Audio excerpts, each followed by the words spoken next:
wordt nu nog druk gerepeteerd in de Sint-Jacobskerk in Vlissingen. En dat gebeurt allemaal voor het grote optreden van vanavond. Namelijk de Messiah van Händel in een scratch-uitvoering. Grotendeels door amateurs die nu vandaag voor de eerste keer pas samen oefenen.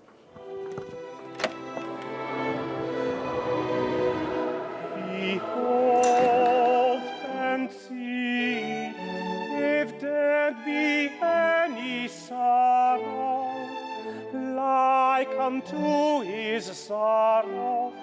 Behold and see if there be any sorrow like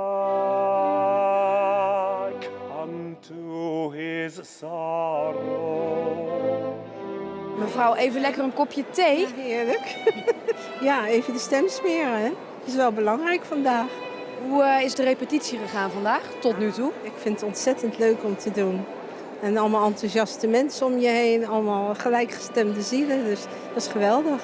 De mensen moeten zelf zorgen dat ze hun partij kennen. Als je dat prettig vindt, dan kun je een soort cd'tje thuis krijgen waarop je eigen stemsoort te beluisteren valt. En dan studeer je dus in principe zelf helemaal je eigen partij in.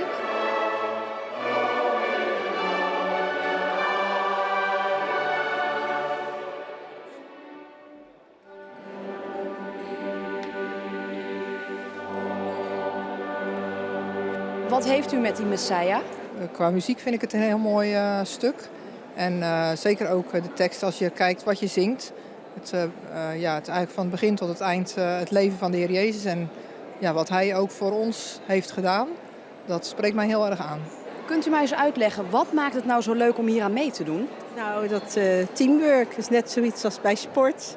Je doet het met elkaar. Hè? Het is gewoon een heel fijn gevoel dat je met elkaar zoiets moois neerzet.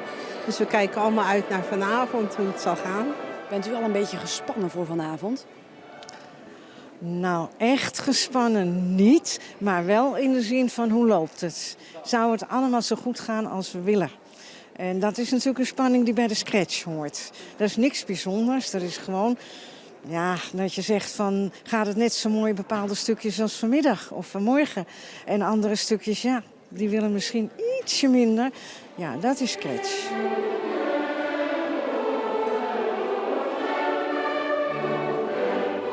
Een normaal concert is geen wonder. Een normaal concert is gewoon 9 tot 5. Het wordt in elkaar gezet en dat is mooi. Maar hier gaan mensen iets doen wat eigenlijk helemaal niet kan. Want je kan niet na 1 dag repeteren de Messiah.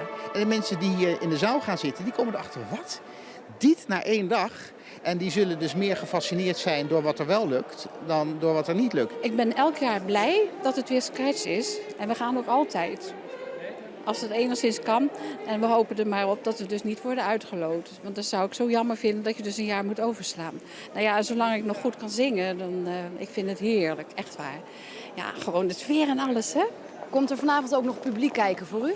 Ja, mijn man die verplicht nummer. Nee hoor, hij vindt het leuk om te komen kijken. Is hij een fan? Ja, dus mijn dochters wonen te ver weg en die houden niet zo van klassieke muziek. Maar mijn man komt altijd luisteren natuurlijk. Nou, succes alvast. Ja, dankjewel hoor.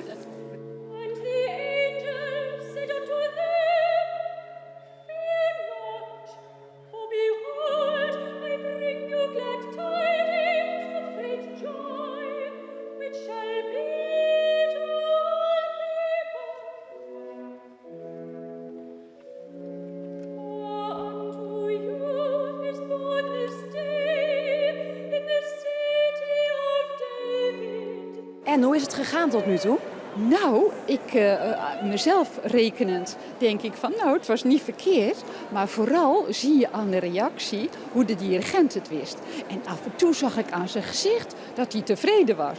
En weet je wat je dan als zanger, als koorlid zo blij maakt? Je doet het voor de dirigent. Als hij blij is, denk ik van zo gaan we door. Heb jij fans meegenomen vanavond? Ja, mijn zusje en mijn moeder zijn er. En hoe vinden zij het? Ja, ze vinden het erg leuk, ja. Heb jij goed geoefend van tevoren? Nou, om heel eerlijk te zijn, niet echt. Ik heb vorig jaar gelukkig meegedaan en daar kende ik het nog wel van, dus dat scheelt.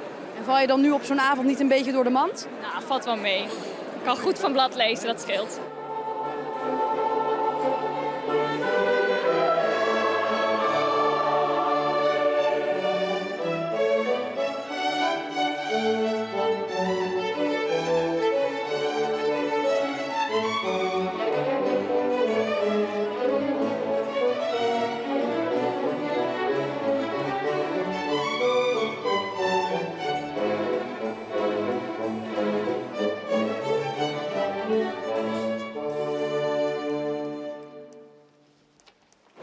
Ik bewonder ze, werkelijk waar.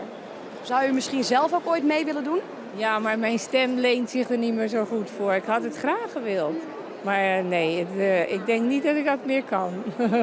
Voor wie komt u kijken, meneer? Voor wie? Voor mijn vrouw. En hoe doet zij het tot nu toe? Ja, perfect natuurlijk. U hoort haar er helemaal bovenuit komen? Ik heb er helemaal geen verstand van. Dus nee, maar ik denk dat ze het heel goed doet. Ik heb de afgelopen 3-4 weken heb ik, het hele verhaal thuis gehoord. Dus ik kan bijna meezingen.